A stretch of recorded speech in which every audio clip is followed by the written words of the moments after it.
फवाद चौधरी साहब, ऑपोजिशन के लाहौर के जलसे के बाद जैसे ही ऑपोजिशन ने इस्तीफा और लॉन्ग मार्च का ऐलान किया तो 2 दिन के बाद जो काबीना का इजलास हुआ, जिसके बाद ये खबर सामने आई कि फवाद चौधरी ने वज़ीर आज़म को ये तजवीज़ दी है कि जो सेनेट के इलेक्शन है वो 1 महीना पहले करवा दिए जाएं। तो ऑपोजिशन इस पे तिलमिला उठी, ऑपोजिशन तनकीद कर रही है कि ऐसी कौन सी आफत आ गई, ऐसी क्या हुकूमत को जल्दी पड़ गई कि वक्त से पहले जो है ना इंतखाबात करवाने चाहती है, नंबर 1। नंबर 2, अगर मैं आपसे पूछूं कि जो आपने तजवीज़ दी प्राइम मिनिस्टर को, इसके पीछे सोच क्या थी आपकी? देखिए, पहली बात तो ये कि तजवीज़ तो नहीं, ये तो आइन का आर्टिकल 224 सब आर्टिकल 3 है जो बड़ा वाज़ेह है। वो कहता है कि आप जो सेनेट के इलेक्शंस हैं वो 30 दिन से पहले जो है वो करवा सकते हैं, यानी 30 दिन तक जो है वो आप इलेक्शन पहले करवा सकते हैं। तो मैंने तो एक्चुअली सिर्फ ये बताया था कि ये भी एक आईनी शिक है जिसको इस्तेमाल किया जा सकता है फवाद ने। और उसका जो बुनियादी नुक्ता जो है वो तो जाहिर है कि देखिए, ये तमाम जो खेल अपोजिशन रचा रही है वो सेनेट का इलेक्शन, उनका ख्याल है कि इससे हम डिस्टर्ब कर पाएंगे, क्योंकि सेनेट के इलेक्शन में इस बार जो पीटीआई की तकरीबन 40 सीटें जो हैं वो सामने हैं, और ये पाकिस्तान की तारीख में इतनी बड़ी जो मेजॉरिटी है वो कभी किसी पार्टी को नहीं मिली है।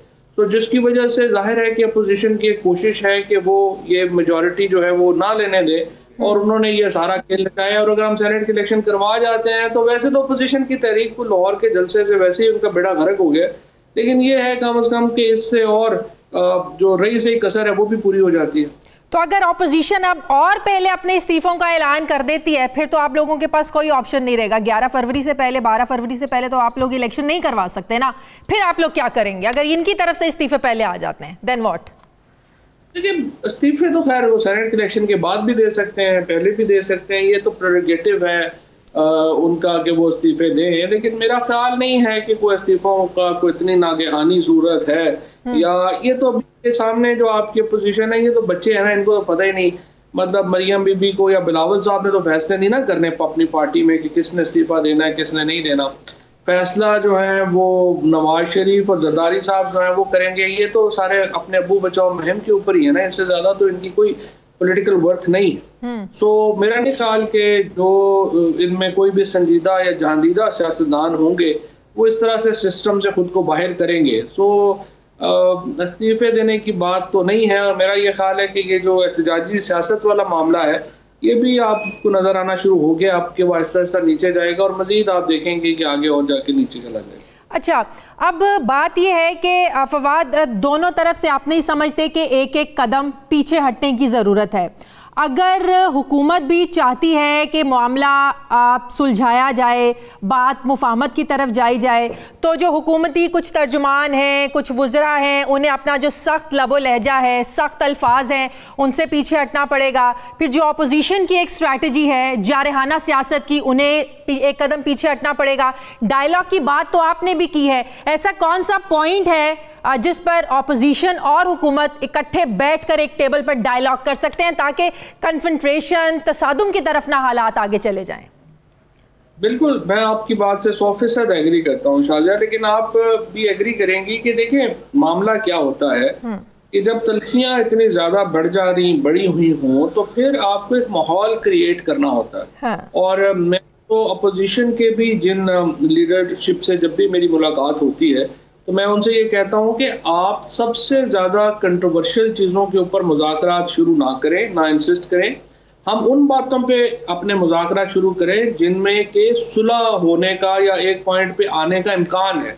मिसाल के तौर के ऊपर ये इलेक्टोरल रिफॉर्म्स हैं, फॉर एग्जांपल सेनेट के इलेक्शन आ रहे हैं, हमने ये तजवीज़ दी है कि सेनेट का वोट जो है उसको सीक्रेट के बजाय ओपन कर दिया जाए, और उसके में हॉर्स ट्रेडिंग का खात्मा होगा। उसके नतीजे में जो पोलिटिकल पार्टीज को शिकायत होती है कि हमारे लोगों खरीद लिए जाते हैं वो खत्म होगी, और एक अच्छी और सेहतमंदाना रवायत जो है वो आगे बढ़ेगी। सो अगर आप ऐसी बातों के ऊपर, पिछले 2 सालों में हो जाना चाहिए था ना फवाद। 2 साल जाया हो गए अब जब इंतखाबात सर पर आ गए। अगर वाकई जाहिर हुकूमत भी चाहती है, अपोजिशन भी चाहती है कि हॉर्स ट्रेडिंग ना हो, साफ और शफाफ इंतखाबात हो, तो पिछले 2 सालों में अपोजिशन के साथ मिलकर ये काम हो जाना चाहिए था, आईनी तरमीम हो जानी चाहिए थी अगर शो ऑफ हैंड्स के जरिए हुकूमत इंतखाबात करवाना चाहती है। जाया हो गए 2 साल। मैं आपसे एग्री करता हूँ। इलेक्टोरल रिफॉर्म्स के ऊपर हमें पहले काम शुरू हो जाना चाहिए था, हुकूमत की तरफ से भी और अपोजिशन की तरफ से भी, दोनों तरफ से ही मामला जो है उनको आगे बढ़ाने की ज़रूरत थी। और ये जो पहले इलेक्शन की कमेटी बनी थी उसमें भी यही ख्याल था कि इसमें कोई पॉजिटिव बातें आएंगी, लेकिन फिर झगड़ा इतना बढ़ गया कि वो मामला आगे चला नहीं। लेकिन अब भी मौका है, अब इलेक्शन जब करीब आ रहे हैं तो उस वक्त ये हो सकता है, मेरे ख्याल में इसको करना चाहिए। तो ऑपोजिशन के साथ बात हो सकती है इस मौके पर कि आए तरमीम करें, क्योंकि आज मरियम नवाज ने भी कहा भाई हमें शो ऑफ हैंड्स के जरिए इंतखाबात करवाने पर मसला नहीं है, ये हर चीज में जो आप सदारती ऑर्डिनेंस ले आते हैं इस पर ऑपोजिशन को एतराज है।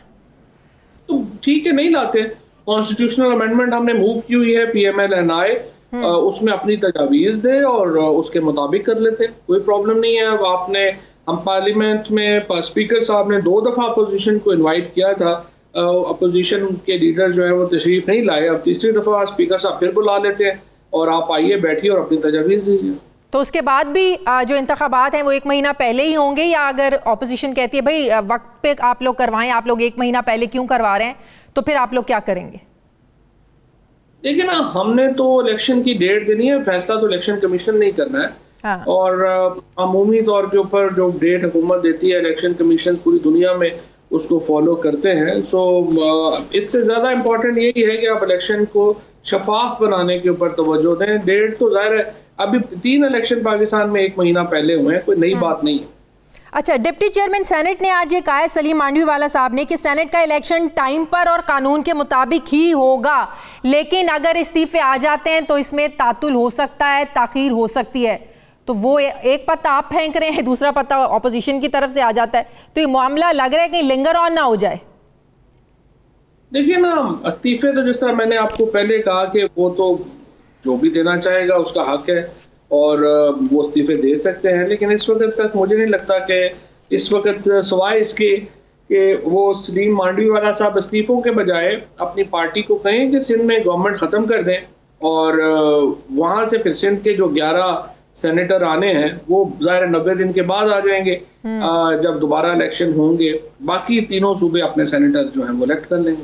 तो अगर ऑपोजिशन इस्लामाबाद की तरफ बढ़ती है, लॉन्ग मार्च करती है, आप समझते हैं कि क्योस क्रिएट होगा, कन्फंट्रेशन की तरफ जाएंगे हालात और उस नहज पर ना पहुंच जाएं जहां से वापस आना मुश्किल हो जाए, जमहूरी बसात ही ना लपेटी जाए? 77 के हालात हमारे सामने हैं। वैसे तो खैर वो कहते हैं ना, तीर चलेगी ना तलवार उनसे, ये बाजू मेरे आजमाए हुए हैं।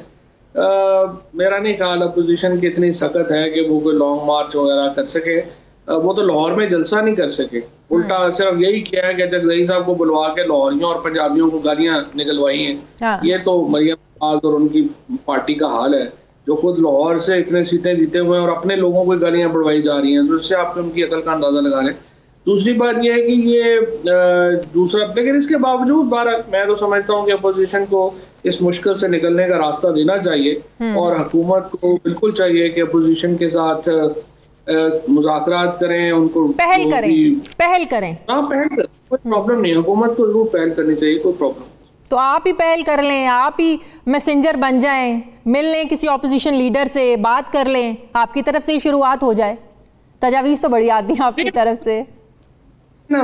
वो बात यह है कि जैसे मैंने अर्ज किया आपको, इलेक्टोरल रिफॉर्म्स एक ऐसा मामला है जिसके ऊपर हुकूमत और अपोजिशन में राब्ता होगा भी, और जो स्पीकर साहब हैं उनका जो ऑफिस है वो इस काम के लिए सूटेबल भी है, और मेरे ख्याल में हमें पार्लियामेंट को ही मरकज़ बनाना चाहिए अपने निगोशिएशंस का। तो मुझे उम्मीद है अपोजिशन उसको पॉजिटिवली लेगी और हम इलेक्टोरल रिफॉर्म्स के ऊपर आगे बढ़ सकेंगे। सही। आखिरी सवाल, आपने भी देखा होगा मीडिया पर जो खबर चल रही है, भारतीय वज़ीर आज़म नरेंद्र मोदी ने नवाज शरीफ को उनकी वालिदा की वफ़ात पर एक ताज़ियती ख़त लिखा है, लेकिन वो ख़त लंदन में उनको नहीं भेजा गया, वो लाहौर भेजा है, जाती उमरा में भेजा है।